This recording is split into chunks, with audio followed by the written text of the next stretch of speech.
మటోన్కర్ అనే కన్నా రంగీలా హీరోయిన్ అనగానే టక్కున గుర్తొచ్చుంటుంది కదా. త్వరలో ఇండస్ట్రీలో రీఎంట్రీకి సిద్ధమవుతున్న ఈ బ్యూటీ అభిమానులకి షాక్ ఇచ్చింది. 8 ఏళ్ల వైవాహిక బంధానికి స్వస్తి చెప్పాలి అని నిర్ణయించుకొని ఒక్కసారిగా వైరల్ అయింది. ఇందుకీ ఆమె భర్త ఎవరు, అసలేం జరిగింది? Watch the story.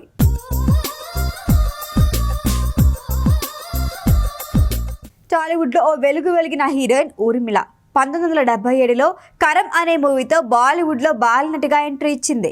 1989లో Kamal Haasan హీరోయిన్గా వచ్చిన మలయాళ మూవీ చాణక్యంతో హీరోయిన్గా పరిచయమైంది. తెలుగులో అయితే ఓ వెలుగు వెలిగింది.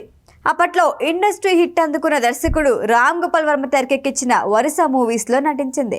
అక్కినేని నాగార్జున నటించిన అంతం మూవీతో తెలుగును అడుగుపెట్టిన ఊర్మిళ గాయం, అనగనగా ఒకరోజు, రంగీలా, సత్య మూవీస్లో నటించింది.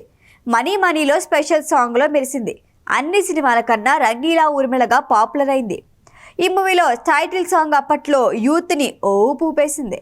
ఓవర్ నైట్ ఊర్మిళకి స్టార్డమ్ తెచ్చిపెట్టింది.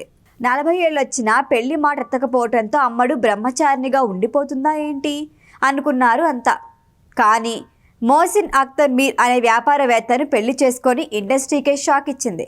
ఆమె పెళ్లి అప్పట్లో భారీ డిస్కషన్కి దారితీసింది. ఎందుకంటే వ్యాపారవేత్త అయిన మోసిన్ అఖ్తర్ మీర్ ఊర్మిళ కన్నా వయసులో 10 ఏళ్ళు చిన్న. ప్రస్తుతం ఊర్మిళ వయసు 50 ఏళ్ళు కాగా మోసిన్ వయసు 40 ఏళ్ళు. ప్రముఖ ఫ్యాషన్ డిజైనర్ మనీష్ మల్హోత్రా బంధువుల పెళ్లిలో ఊర్మిళ, మోసిన్ పరిచయం అయ్యారు. 2 ఏళ్ల పరిచయం తర్వాత 2014 నుంచి డేటింగ్ చేసి 2016 ఫిబ్రవరి 4న అమృత్సర్ స్వర్ణ దేవాలయంలో కొద్దిమంది బంధువులు, స్నేహితుల సమక్షంలో పెళ్లి చేసుకున్నారు. మోసిన్ అఖ్తర్ కూడా లక్ బై ఛాన్స్ సహా కొన్ని బాలీవుడ్ మూవీస్లో నటించాడు. ప్రస్తుతానికి పూర్తి కాన్సంట్రేషన్ వ్యాపారంపైనే పెట్టాడు. ఇప్పటి వరకు విడాకుల విషయాన్ని ఊర్మిళ, మోసిన్ ఇద్దరు కన్ఫర్మ్ చేయలేదు. కానీ రంగీలా బ్యూటీ విడాకుల కోసం ముంబై కోర్టులో 4 నెలల క్రితం పిటిషన్ దాఖలు చేసినట్లు జాతీయ మీడియా వెల్లడించింది. దీంతో విషయం వెలుగులోకి వచ్చింది. సినిమాల్లోనే కాదు, రాజకీయాల్లోనూ ఊర్మిళ అదృష్టం పరీక్షించుకుంది. 2019లో కాంగ్రెస్లో చేరిన ఊర్మిళ అదే ఏడాది ముంబై నార్త్ లోక్సభ స్థానం నుంచి పోటీ చేసి ఓటమి పాలైంది. 2020లో ఉద్ధవ్ ఠాక్రే నేతృత్వంలో శివసేనలో చేరింది. తర్వాత ఇండస్ట్రీలోకి రీఎంట్రీ ఇచ్చేందుకు ప్లాన్ చేసుకుంటోంది.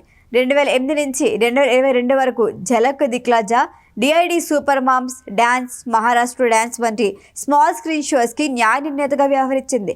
త్వరలోనే రీఎంట్రీకి ప్లాన్ చేసుకుంటున్న టైంలో విడాకుల వార్తలు వైరల్ అవుతున్నాయి.